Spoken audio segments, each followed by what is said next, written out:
ताहिर साहब का चल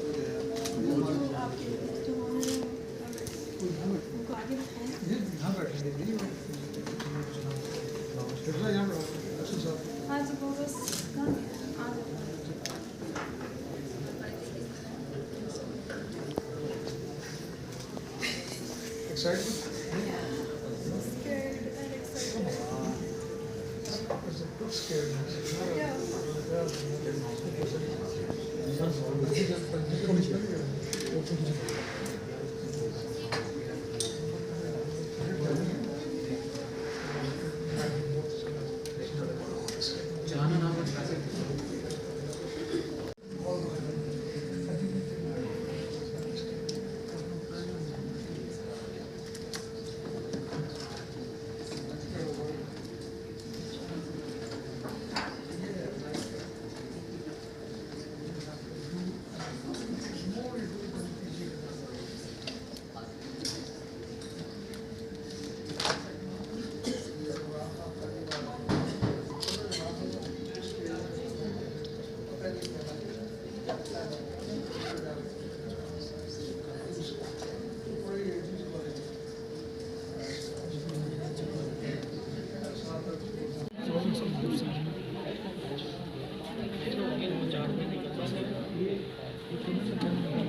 वक्त से मेरे लिए टाइम निकाला।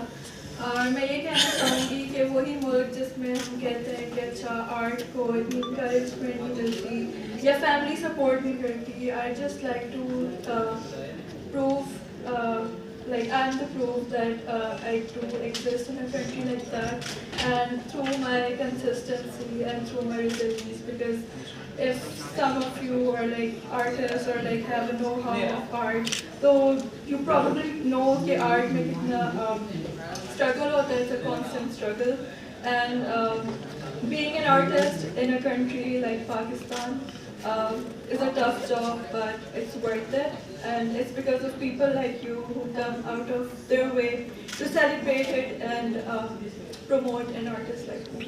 So thank you so much. I was scared, but now I'm good क्योंकि आप लोग आए और आप लोग ने भी आर्ट को appreciate किया. So thank you.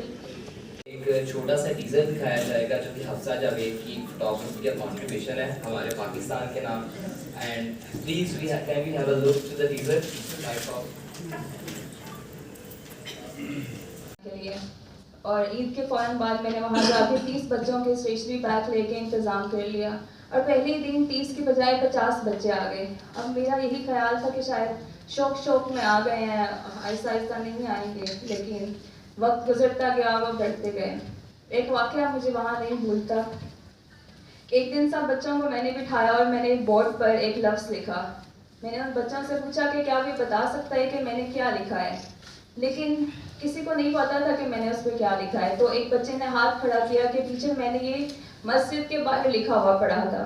तो मैंने उनको बताया कि मैंने ये अल्लाह लिखा है, तो क्या आपने अल्लाह के बारे में सुना है? तो उन्होंने कहा कि हमने नहीं सुना कि अल्लाह कौन होता है, वो नहीं जानते थे, उन्हें कुछ नहीं पता था। तो ऐसे बच्चों के लिए काम करना, ऐसे बच्चों को शऊर देना जो कि मुसलमान पैदा होने के बावजूद नहीं जानते कि अल्लाह कौन है, इससे बड़ा ज़िंदगी का मकसद क्या हो सकता है। तो उन बच्चों को जब मैं लेकर चली आगे, बहुत सी मुश्किलात का सामना करना पड़ा। मैं खुद स्टूडेंट थी, उन दिनों में यूनिवर्सिटी चल रही थी मेरी, तो बहुत क्रिटिसिज्म का भी सामना करना पड़ा, रिलेटिव्स की तरफ से, फैमिली की तरफ से, यूनिवर्सिटी की तरफ से, और ख़ास तौर पर उन्हीं बच्चों के पेरेंट्स की तरफ से जिनके लिए मैं कर रही थी। उनका कहना था कि यहाँ पर तो लोग आते हैं, हमारी तस्वीरें बनाते हैं और चले जाते हैं, हमारे लिए तो कोई कुछ नहीं करता है। तो वो इस कदर मायूस हो चुके थे कि वो किसी पे यकीन नहीं करते थे। तो जब ये वक्त गुजरता गया तो मेरी लाइफ में बहुत से ऐसे लम्हात आए जब मुझे लगा कि मुझे क्विट कर देना चाहिए, लेकिन उस वक्त मैंने क्विट नहीं किया। उसकी रीज़न सिर्फ ये थी कि कल को कोई और हिफ्जा खान आती तो ये बच्चे कभी उस पर यकीन ना करते हैं। तो ये सफ़र हमारा इस तरह से चला। हम पर इतना क्रिटिसिज्म था कि जब मैं ख़ास तौर पर साथ वाले घर की जानिब से कचरा जमा करके रखा जाता था कि जैसे ही मैं वहाँ से गुजरूंगी तो मेरे ऊपर कचरा गिराया जाएगा, सिर्फ इस वजह से कि मैं इन बच्चों को पढ़ा रही हूँ और ये बच्चे उनके घरों में काम करने जाते थे, जो कि अब उनके घरों में काम करने नहीं जाते हैं। लोगों का कहना था, मुझे आते थे आपकी कम्युनिटी वाले समझाते थे कि बेटा अपना वक्त ना ज़ाया करो, ये बच्चे चंगड़ हैं, इन्होंने चंगड़ ही रहना है, ये कभी नहीं बदलेंगे। तो इसने सरप्राइज दिया कि इतने सारे लोग जमा थे और ये झुग्गियों वाले बच्चों के लिए काम कर रही है। मेरे कर्से के बाद मतलब हमारी मुलाकात हुई, दस्तरखान पे हुई, राशन जमा करने पे हुई, फिर राशन तकसीम करने पे हुई। कोविड के दिनों में इसने जो काम किया हिफ्जा खान ने, बहुत बड़ा काम था। बेशुमार लोग थे जिनके लिए राशन इकट्ठा किया और मैं सोचता था कि इसके माँ बाप ने किस तरह इजाज़त दी होगी कि आप जाओ जगह जगह इन बच्चों के लिए राशन इकट्ठा करो और रश में सबके सामने, मीडिया के और दूसरे लोगों के सामने तुम राशन भी तकसीम करो, धक्कम पेल हो, कोई तुम्हारी बात ना सुने, कोई तुम पर उंगलियां उठाए, कोई बुरा भला कहे, लेकिन ये कायम रही। मैं इसको सलाम पेश करता हूँ।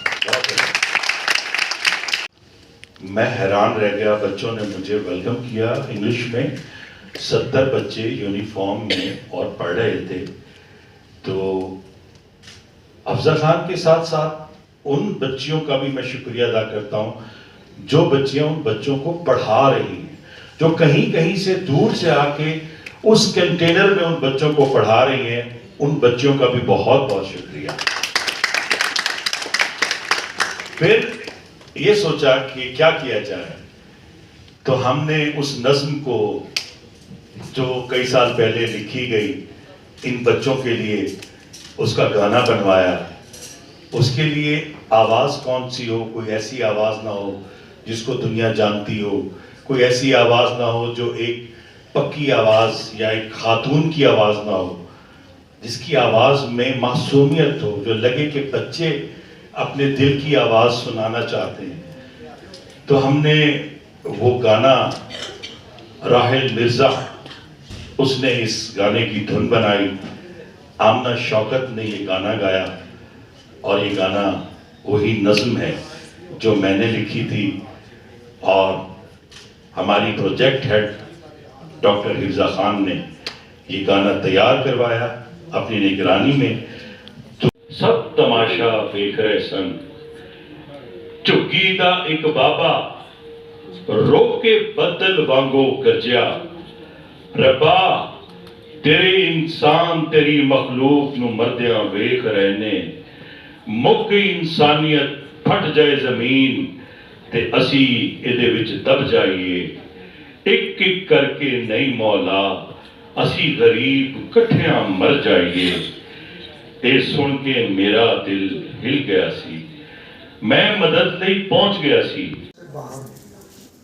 वहाँ तालीम के लिए गया था, फिर हालात ऐसे हुए, पाकिस्तान बंद है और आज भी हम चाहते हैं कि पाकिस्तान में हर किस्म की तरक्की हो, सोशल, इकोनॉमिक, पॉलिटिकल। अब हालात तो हमारे सबके सामने हैं, लेकिन जो हम कर सकते हैं वो हमारा फर्ज है। कंटेनर ना हो, कैंप ना हो, जिसे कोई हटा ना सके।